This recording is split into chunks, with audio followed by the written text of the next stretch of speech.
ஒரு ஊரில் ஒரு நாய் இருந்துச்சு. அந்த நாய்க்கு ரொம்ப பசி. அதனால அது என்ன பண்ணுச்சு, ஒரு தெரு ஓரமாக நடந்து போயிட்டு இருந்துச்சு. அங்கே பார்த்தா ஒரு கறிக்கடை. அந்த கறிக்கடையில் கறி வெட்டுறவர் கறி வெட்டிகிட்டு இருந்தார். அப்போ அந்த டாக் பசியோடு இருந்ததுனால அந்த கறிக்கடைக்காரருக்கு தெரியாமல் அழுங்காமல் ஒரு பீஸ் எடுத்துகிட்டு போய் சாப்பிடலாம் அப்படின்னு ட்ரை பண்ணுச்சு. அதே மாதிரி ஸ்லோவாக அந்த கறிக்கடைக்கிட்ட போச்சு. கறிக்கடைக்காரர் திரும்புகிற நேரமாக பார்த்து ஒரு பெரிய பீஸ் ஆஃப் மீட்டை எடுத்துகிட்டு குடுகுடுன்னு ஓடிடுச்சு. ஆனால் இந்த டாக் அந்த பீஸ் ஆஃப் மீட்டை எடுத்ததை அவர் பார்த்துட்டு அந்த டாகை துரத்திட்டு வராரு. இந்த டாகும் ஓடுது ஓடுது ஓடுது வேகமாக ஓடுது. கறிக்கடைக்காரர் டயர்டாகி பாதி வழியில் நின்றுட்டார். இந்த டாகு ஓடி போய் ஒரு பிரிட்ஜ் மேலே போய் நின்றுச்சு.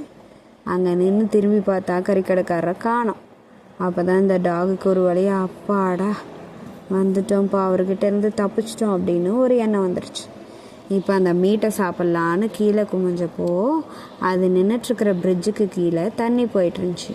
அந்த தண்ணியில் இந்த டாகோட ஷேடோ தெரிஞ்சது. இந்த டாகோட காலில் அந்த மீட் வச்சுருக்கிறத அந்த ஷேடோவில் பார்த்துச்சு.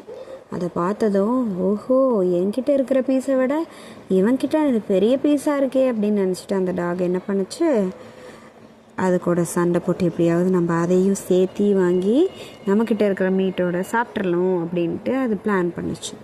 ஸோ அதனால் அந்த டாக் என்ன பண்ணுச்சு, காலில் வச்சுருந்த மீட்டை மறுபடியும் வாயில் கவிட்டு இன்னொரு டாக் கீழே பார்த்தது இல்லையா அதோட ஷேடோ அதுக்கிட்ட சண்டை போடலான்னு இந்த டாக் என்ன பண்ணுச்சுன்னா அந்த பிரிட்ஜிலேருந்து பொத்துன்னு கீழே விழுந்து அந்த டாக்கிட்ட சண்டை போடலான்னு போச்சு. ஆனால் இந்த டாக் ஒரு பெரிய ஷாக். அது என்னென்னா கீழே இருந்தது வேறு டாக் இல்லை, அது இதோட ஷேடோ தான். அப்புறம் தான் இதுக்கு தெரிஞ்சது.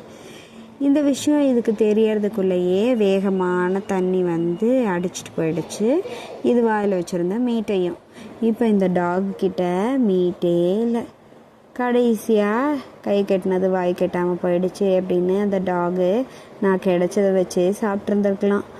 இப்போ இன்னொரு மீட்டும் வேணும்னு சொல்லி நான் தண்ணிக்குள்ளே குதிச்சு இப்போ எனக்கு சாப்பிட எதுவுமே இல்லாமல் போயிடுச்சு அப்படின்னு சொல்லிட்டு ரொம்ப ஃபீல் பண்ணுச்சு.